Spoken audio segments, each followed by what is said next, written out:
Two politicians have spent the night inside Lebanon's parliament building in protest at MPs' failure to elect a new president for the 11th time. Najat Saliba and Melam Khalif refused to leave the chamber after the latest round of voting, spending the night inside the darkened building.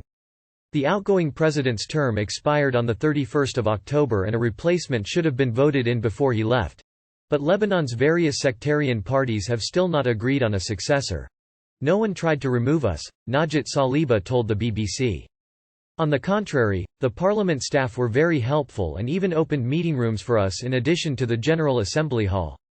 "We spent the night without electricity, because it shuts down every day at 14:30, 12:30 Greenwich Mean Time. But we received a lot of food from various people and other MPs who visited. Ms. Saliba and Mr. Khalif, both from the Forces of Change bloc who entered parliament at the last election, say their sit-in will continue until a new president is finally agreed upon. They want fellow MPs to come and meet them to discuss potential candidates. This is our duty," Ms. Saliba continued. "Nothing in the constitution is working.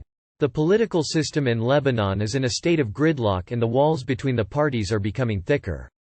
We have no choice but to sit down and talk to destroy these walls that keep warlords in power."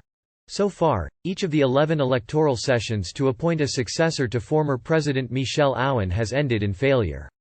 In the latest parliamentary session, the most popular candidate, Michel Mouawad, received just 34 votes, far fewer than the 86 needed to move to a second round. 37 MPs cast blank ballots and several others used their papers to make a protest. One even cast a vote for the U.S. Senator Bernie Sanders. The power vacuum in Lebanon also extends to the government. The country has only had a caretaker administration in place since national elections in May last year. The main parties failed to agree on a new coalition, so the previous cabinet continued in their jobs until a solution could be found.